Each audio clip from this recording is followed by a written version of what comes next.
பயமா? நெருப்புடா நெருங்குடா பாப்போம், நெருங்குனா பொசுக்கிற கூட்டம், அடிக்கிற அழிக்கிற எண்ணம், முடியுமா நடக்குமா இன்னும்?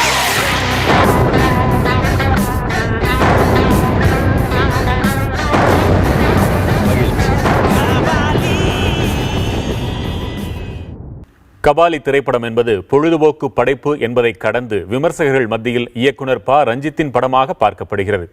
அதனால் தானோ என்னவோ விமர்சன கணைகள் ப. ரஞ்சித்தின் அரசியல் பார்வையை மையப்படுத்துகின்றன. இந்த திரைப்படம் குறித்து திரை விமர்சகர்களின் கருத்துகள் என்ன சொல்கின்றன பார்க்கலாம்.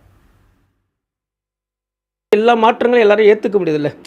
சில பேரில் ஏற்றுக்கொள்ள முடியாததும் இருக்கும். அதை நீங்கள் பொருட்படுத்த தேவையில்லை. நினைக்கிறேன் காலங்கள் அவங்கள மாற்றணும்னு நினைக்கிறேன். ஏன்னா இது எல்லாருமே ஏற்றுக்கொள்ள, இது சில விஷயங்கள் நடக்கிறது மாற்றது. இப்போ இதே மாதிரியான ஒரு தேவ மகனோ இதுவும் ஒடுக்கப்பட்ட மக்கள் பிரச்சனை அதுக்கு முன்னே பிராமண சமூகத்தில் இருந்து எதிர்ப்பு வரதான் செய்தது.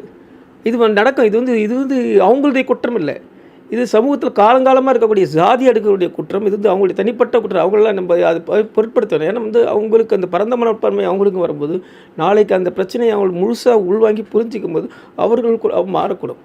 அதுதான் என்னுடைய நிலைப்பாடு. இதுதான். இது கண்டிப்பாக இது வருங்காலத்தில் இது ஒரு நல்ல தமிழ் சமூகத்துக்கு ஒரு நல்ல ஒரு எடுத்துக்காட்டான படமாகவும் நல்ல படமாகவும் ஒரு வழியை உருவாக்கக்கூடிய படமாகவும் இருக்குன்னு நான் நம்புகிறேன். தமிழ் கமர்ஷியல் சினிமாவோட ஹீரோ ஒடுக்கப்பட்ட மக்களை விடுதலை பண்ணுறவராக தான் இருக்கார். இப்போ நீங்கள் நாடோடி மன்னன் எம்ஜிஆரோட படம் எடுத்துக்கிட்டிங்கன்னு வச்சுங்களேன். அவர் எம்ஜிஆர் அங்கே பேசுகிற வசனம், அதாவது புரட்சி எம்ஜிஆர், அதனால தான் புரட்சி நடிகர்னு பேரை அந்த நாடோடி மன்னன், நாடோடியாக இருக்கிற மன்னன் ஒரு வசனம் பேசுவார், நீண்ட வசனம், 10 நிமிஷம். அது அப்படியே கால் மார்க்ஸோட கம்யூனிஸ்ட் மேனிஃபெஸ்டோ, கம்யூனிஸ்ட் அறிக்கை. அதனால் நாடோடி மன்னன் தான் முதல் கம்யூனிஸ்ட் படம்னு சொல்ல முடியுமா? அது அப்படி பார்த்தா எல்லா விஜய் படமுமே தலித் படம்னு சொல்லுவான். ஏன்னா அவர் ஒடுக்கப்பட்ட மக்களை தானே ஒரு எல்லா படத்துலையுமே விடுதலை கொடுக்குறாரு, அதுக்காக போராடுறாரு. இது ஃபேக்குங்க, போலியானதுங்கிறது தான் எனக்கு இது. ஒரு தலித் ஓர்மையோடு இருக்கக்கூடிய ஒரு இயக்குனர், ஒரு கமர்ஷியல் வெஞ்சர், அதை முடிவு பண்ண வேண்டியது அந்த தயாரிப்பாளரும் அல்லது இன்றைக்கு மிகப்பெரிய அவரை வைத்து பணம் செய்யக்கூடிய ரஜினிகாந்த் போன்றவர்கள் தான் அதை பற்றி யோசிக்கணும். அப்படி எதுவுமே இல்லாத பொழுது ஏதோ சில வசனங்களை ஆதிக்கத்தை அடித்து நிறுத்துவோம் அல்லது ஆதிக்கத்தை ஒழிப்போம் என்ற மாதிரியான வசனங்கள் கூட எங்களால் ஏற்றுக்க முடியாது, அதை ஒருத்தர் வைக்கக்கூடாதுன்னு சொல்றதில் எந்த நியாயமும் இருக்கிற மாதிரி தெரியல.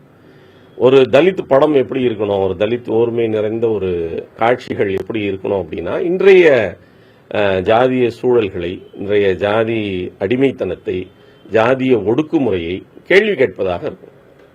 அது இந்த வணிகத்துறையில் அது சாத்தியம் இல்லைன்ற பொழுது பொதுவாக ஒரு சமத்துவத்தை வலியுறுத்தக்கூடிய காட்சிகள், வசனங்கள் அதில் இடம்பெற்றிருக்கின்றன. அதை கூட எங்களால் தாங்கிக்க முடியாதுன்னு சொல்றது பொதுவாக தலித்துகள் மீது இருக்கக்கூடிய காழ்ப்புணர்ச்சியை தான் அது வெளிப்படுத்துது. வாசிட்ட சூப்பர் ஸ்டார் ரஜினிகாந்த் படம், சூப்பர் ஸ்டார் ரஜினிகாந்தின் படம் அல்ல இது, நடிகர் ரஜினிகாந்தின் படம்.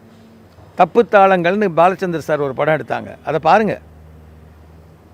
பிளாக் அண்ட் ஒயிட் படம், சரிதா அவர்களின் முதல் தமிழ் படம், அதை பாருங்கள். முள்ளு மலரும் பாருங்கள். கையே இருக்காதே பாதி படத்துக்கு மேலே அவருக்கு, ஒரு கை இல்லையே. அப்புறம் என்ன, ராகவேந்திரரில் என்ன ஃபைட் இருந்துச்சா, டூவேட் இருந்துச்சா?